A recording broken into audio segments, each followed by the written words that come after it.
आपका स्वागत है एक बार फिर से DSR फॉर यू में। मैं इस वीडियो के माध्यम से आप लोगों के अध्याय 10 की तैयारी करा रहा हूं, तो बहुत अच्छे से वीडियो को देख लीजिएगा। फिर से एक बात कहता हूं कि मैंने बहुत सारे अध्याय पहले से ही सॉल्व करके डाल दिए हैं, तो प्लीज़ आप मेरे चैनल पे जाइए या मेरी प्लेलिस्ट पे जाइए। मैथ्स का IMP क्वेश्चन प्लेलिस्ट है जो, उस पर जाइए और आप तैयार कर लीजिए। बहुत सारे अध्याय हैं, उस सारों के वहाँ पे बच्चों सॉल्यूशन मौजूद हैं। एक बात और कहना चाहता हूँ, इम्पॉर्टेंट क्वेश्चन बच्चों आप लोगों को मैथ्स के इम्पॉर्टेंट क्वेश्चन मिल भी जाएंगे तो भी तो आपको सीखना ही पड़ेगा। तो सीखने के लिए बात मैं सीधी सी बताऊँ कि प्रश्न बैंक है जो, उसी से तो पूरा पेपर आना है। और मैथ्स में तो फिक्स है कि आपका प्रश्न बैंक से कुछ भी बाहर नहीं जाएगा, इस चीज़ की मैं गारंटी लेता हूँ। तो आपको वो चैप्टर जाइए, उनको खोलिए और वहाँ पे जो सवाल सॉल्व करे हैं उनको सीखिए।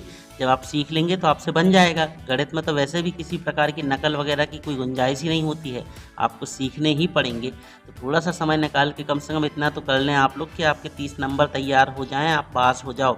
चलिए 10वीं का जो 10 अध्याय है व्रत, वो चालू करते हैं। देख लेते हैं इस अध्याय में जो पहला क्वेश्चन है सही विकल्प में, 5 सेंटीमीटर त्रिज्या वाले एक वृत्त के बिंदु P पर स्पर्श रेखा PQ केंद्र O से जाने वाली एक रेखा से Q पर इस प्रकार मिलती है कि OQ बराबर 12 सेंटीमीटर। देखें आप इस प्रश्न का उत्तर, ये परीक्षा अध्ययन में दिया हुआ है, सॉल्व करके देखिए। इस प्रकार से क्या बनेगा, ये डायग्राम बनेगा। इसमें 5 सेंटीमीटर का एक त्रिज्या का एक वृत्त रहा। अब यहाँ पे क्या बोल दिए कि वृत्त के बिंदु, देखो वृत्त के किसी बिंदु P, यहाँ से वृत्त के एक बिंदु मान लिए P, और यहाँ से एक और कह रहे हैं कि PQ केंद्र O से जाने वाली, देखिए एक स्पर्श रेखा है PQ, ठीक है, बिंदु P पर स्पर्श रेखा PQ है। देखिए यहाँ से P से Q तक जा रही है, एक स्पर्श रेखा है। अब कंडीशन क्या है, सीधे शब्दों में बता रहा हूँ कि यहाँ O से P की दूरी 5 सेंटीमीटर है और वृत्त के जो बाह्य बिंदु Q से केंद्र की दूरी है 12 सेंटीमीटर। तो इसका मान निकालना, तो आपको सीधा पाइथागोरस प्रमेय लगाना है।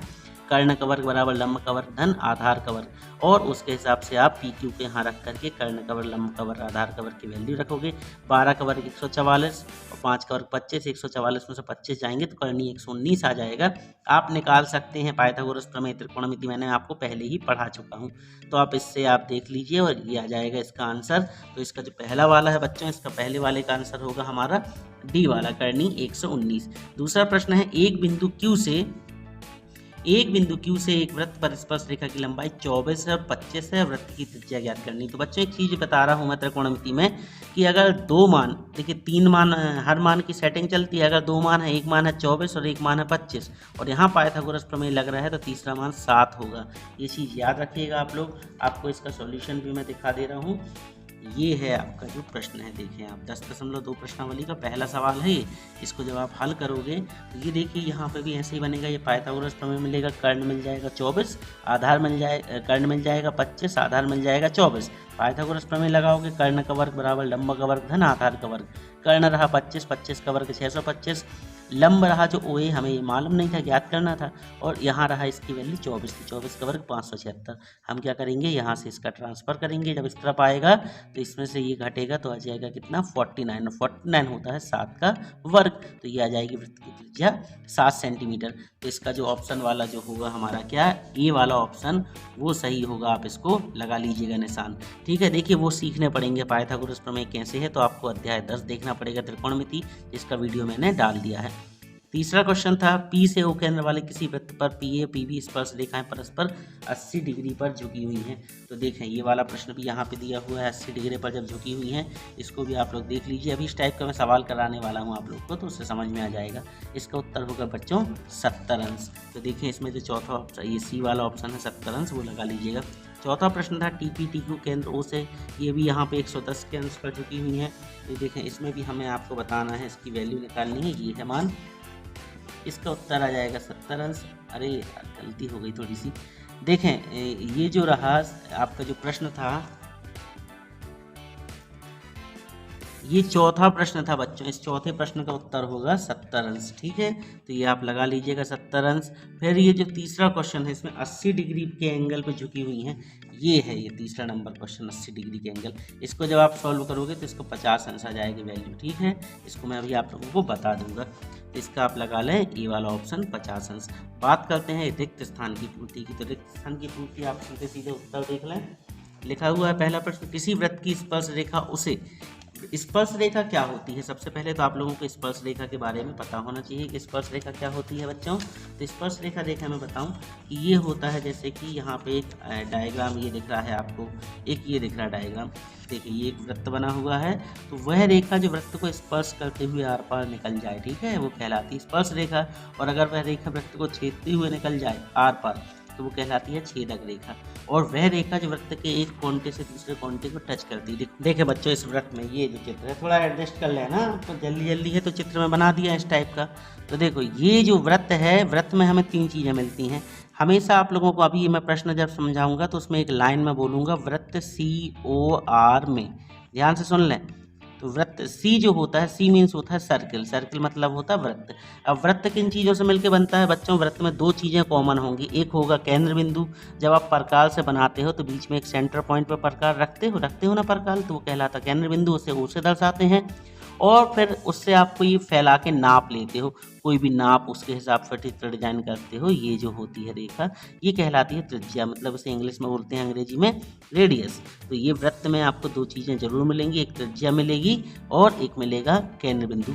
अब वृत्त की कुछ प्रमुख चीज़ें के बारे में मैं आप लोगों को बता दूं यहाँ पे कि वृत्त जो होता है कि अगर कोई वृत्त को स्पर्श करते हुए कोई रेखा निकल जाती है, ठीक है, ये टच करते हुए, तो ये कहलाती है स्पर्श रेखा।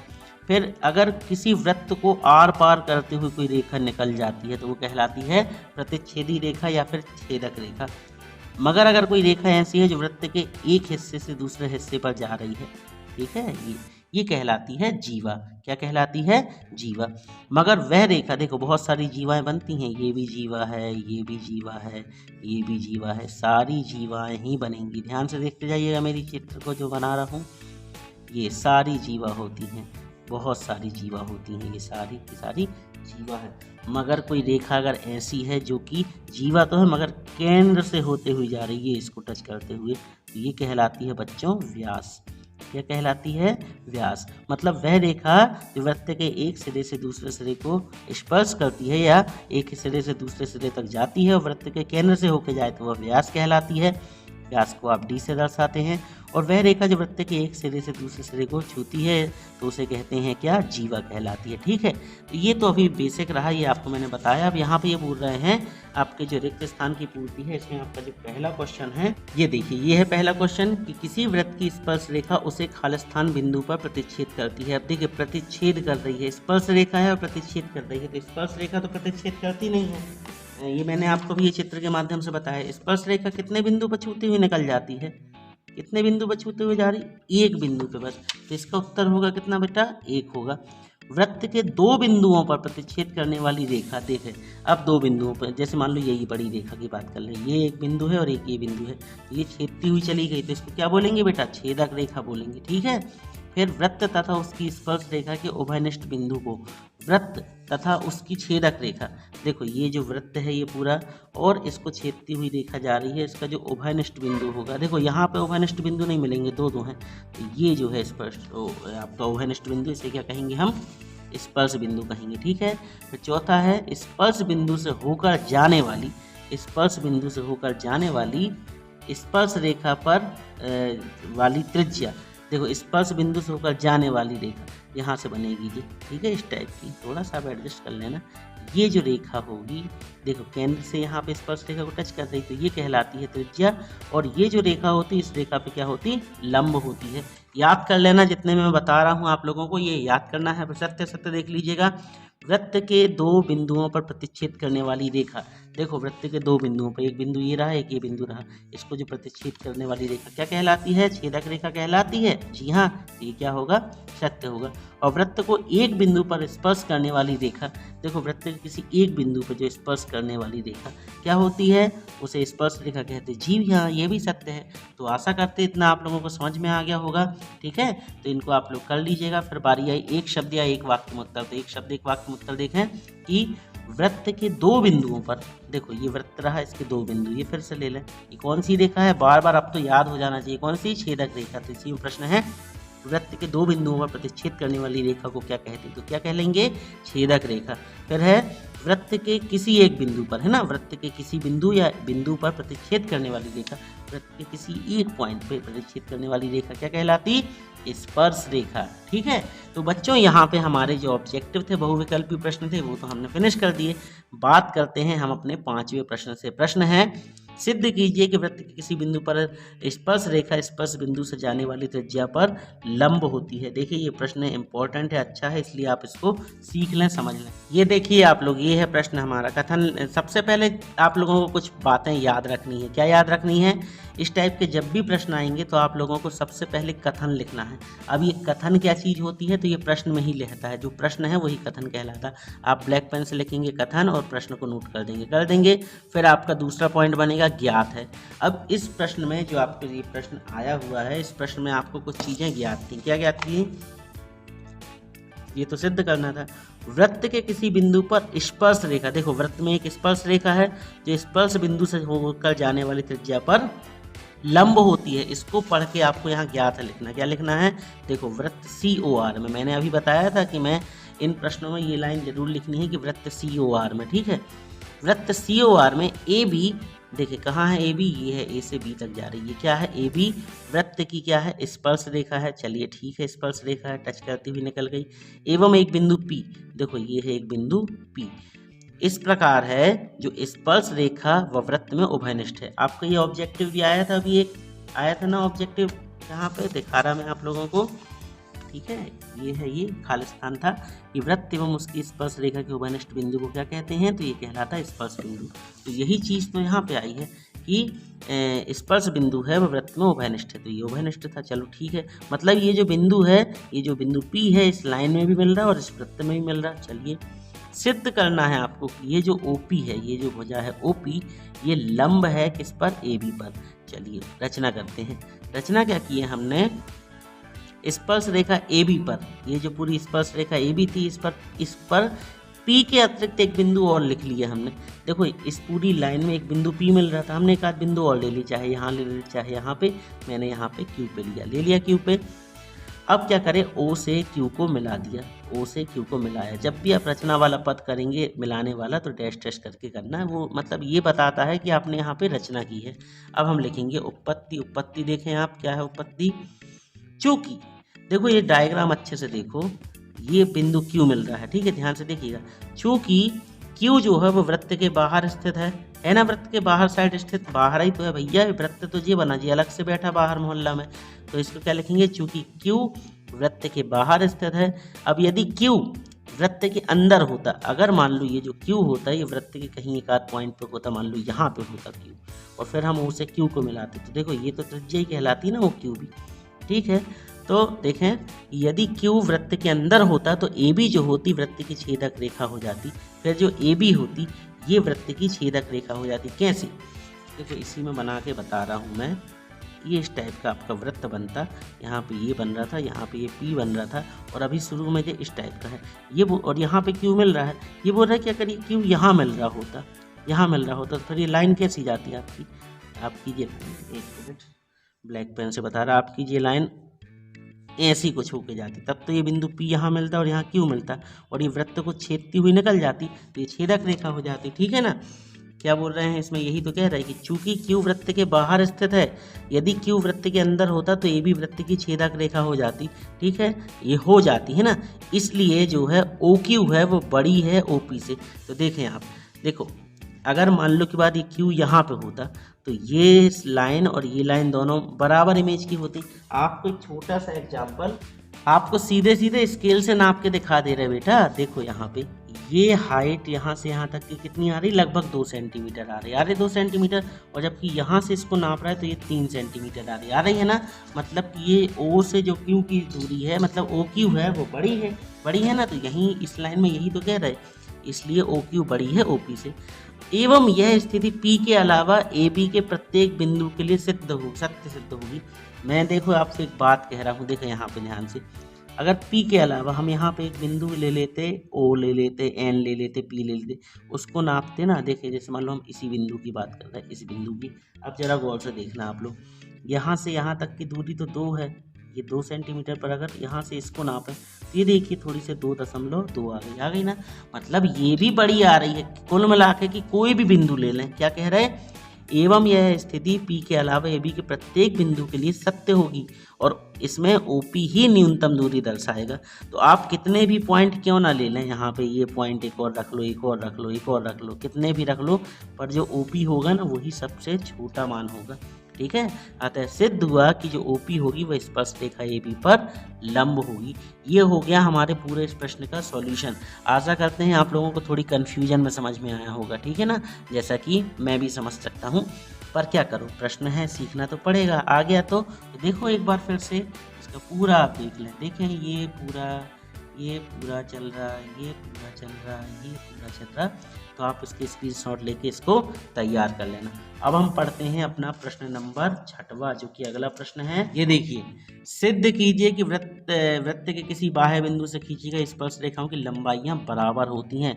Very very very IMP question, ये आने के चांसेस 99% हैं। ये प्रश्न पूछा जाएगा, बहुत अच्छे से समझिएगा, बहुत अच्छे से ध्यान से। तो देख लेते हैं। सबसे पहले तो आपको प्रश्न का उत्तर ये लिख के मैं दिखा रहा हूँ। सबसे पहले कथन लिखोगे ब्लैक पेन से। क्या लिखोगे कथन? कि सिद्ध कीजिए कि वृत्त के किसी बाह्य बिंदु से खींची गई स्पर्श रेखाओं की लंबाइयाँ बराबर होती हैं। फिर हम लिखेंगे ज्ञात है वृत्त COR में। अब देखो यहाँ पे वृत्त COR में ये है हमारा चित्र, ध्यान से देखिएगा। वृत्त COR में PA और PB, ये क्या है? देखो एक रेखा ये PA जा रही है यहाँ से टच करते हुए आगे, और एक ये है रेखा PB बाहर टच करते हुए आगे जा रही। ये क्या है? स्पर्श रेखाएं हैं। ठीक है, क्या है? वृत्त COR में PA और PB वृत्त की दो स्पर्श रेखाएं हैं जो वृत्त को A और B पर स्पर्श करती हैं। देखो एक ये A बिंदु पे स्पर्श कर रही और ये B बिंदु पे स्पर्श कर रही। बहुत ध्यान से समझ लो बच्चों, ये आएगा। सिद्ध करना है आपको। क्या सिद्ध करना है? प्रश्न में क्या बोला था कि देखें, सिद्ध कीजिए कि बाह्य बिंदु से वृत्त पर खींची गई स्पर्श रेखाओं की लंबाइयां बराबर होती हैं। मतलब जो स्पर्श रेखाएं हैं ये PA और PB, इनकी लंबाइयां बराबर होती हैं। तो आपको क्या सिद्ध करना है? कि सिद्ध करना है PA बराबर PB। ठीक है, अब हम करेंगे रचना। अब रचना क्या है? वृत्त के केंद्र O से P, A और B को मिलाया। ये रहा P, तो हमने क्या करें? वृत्त के केंद्र O से P, देखो P को मिला दिए। ये पूरा रचना में मैंने क्या बोला था? डैश कर देना थोड़ा सा। A, अब हम A को भी मिला दें। देखो मैं यहाँ अलग पेन है, आप लोग को पेंसिल का इस्तेमाल करना है। ये मिलाते हैं हम A को, और यार गलती कर दिया मैंने, है ना, थोड़ा सा B को मिलाएं, डैश करके मिलाना है।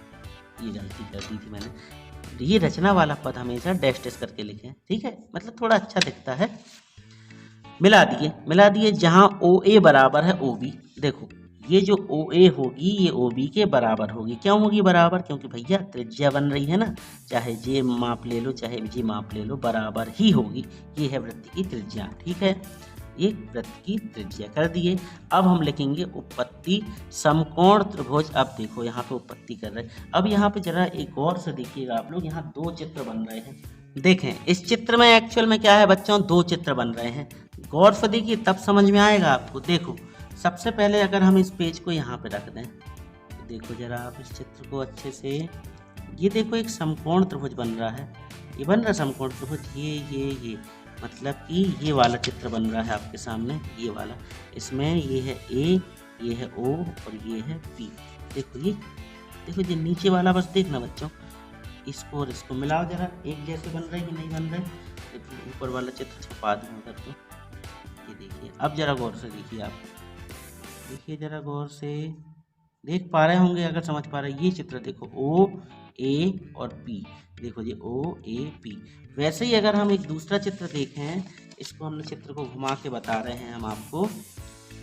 थोड़ा सा देखो यार, सीखना है बच्चों तो थोड़ा सा तो एडजस्ट करना पड़ेगा, टाइम लग रहा है आपको बताने के लिए।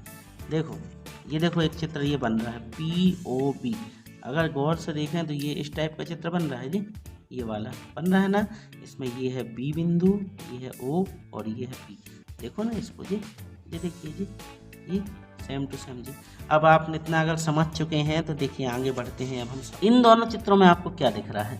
देखो ये जो भुजा है ओ ए, ये भुजा ओ बी के बराबर है। कैसे बराबर है? क्योंकि देखो इसकी साइज और इसकी साइज बराबर है, क्योंकि आपको पहले ही प्रश्न में बता दिया था कि ये दोनों साइज बराबर है। क्यों है बराबर? क्योंकि वृत्त की त्रिज्या है। तो आप यहाँ लिख दोगे, उत्पत्ति करेंगे समकोण त्रिभुज ओ ए पी व त्रिभुज ओ बी पी से। तो भुजा ओ ए जो है वो भुजा ओ बी के बराबर है। क्यों है बराबर? क्योंकि त्रिज्याएँ हैं, मतलब हमने क्या कर दिए, ये भुजा इस भुजा के बराबर सिद्ध कर दिए। फिर भुजा OP बराबर है भुजा OP। जरा देखें गौर से, ये जो भुजा OP है, ये भुजा OP और ये वाली भुजा OP दोनों में मिल रही, दोनों चित्र में मिल रही है ना। तो इसे हम क्या लिखेंगे, उभयनिष्ठ भुजा। कौन सी भुजा? उभयनिष्ठ। उभयनिष्ठ क्या होती है? जो दोनों में मिलती है, ये उभयनिष्ठ भुजा। इसके बाद देखो, ये जो कोण है 90 अंश का है और ये जो कोण है ये भी 90 अंश का है। कोण, अब देखिए जिस बिंदु पे कोण बनता है उसे बीच में रखा जाता है, ठीक है, बीच में रखेंगे क्योंकि ए पे बन रहा है। अब आप इसको लिख दो कोण ओ ए पी, ऐसे यहाँ पे ये बनेगा, ये बीच में रखा जाएगा पी, तो इसको लिख देंगे ओ बी पी। और दोनों कोण कितने के हैं? 90 अंश के हैं। तो वही चीज़ तो है, कोण ओ ए पी बराबर है कोण ओ बी पी। कैसे? समकोण 90 अंश के हैं। अतः अब देखो यहाँ तीन चीज़ें मिली, भुजा भुजा और ये कोण बराबर मिले ना, ये दो भुजाएं और ये कोण। तो हम लिखेंगे अतः भुजा भुजा कोण सर्वांग समता से त्रिभुज ओ ए पी, ये जो त्रिभुज ओ ए पी होगा ये त्रिभुज इसके सर्वांग सम होगा, ये होगा सर्वांग सम। स्पष्ट है। अब जब देखो किसी त्रिभुज में अगर हमें कोई दो त्रिभुजों को बराबर सिद्ध करना हो तो उनकी कोई तीन कंडीशन बराबर सिद्ध कर दो। हमने क्या सिद्ध करें, ये भुजा इसके बराबर, ये भुजा इसके बराबर, ये कोण इसके बराबर। अब बनी बात भैया, जब सब कछु बराबर है तो जा भुजा भी ए के बराबर हुई है, मतलब कि भुजा ए पी जो होगी वो भुजा पी बी के बराबर होगी। हम लिख देंगे अतः भुजा भुजा कोण सर्वांग समता से त्रिभुज ओ ए पी सर्वांग सम होगा त्रिभुज ओ बी पी। स्पष्ट है कि भुजा पी ए जो हो भुजा पी बी के बराबर होगी। इति सिद्धम, ये प्रश्न सिद्ध हो गया।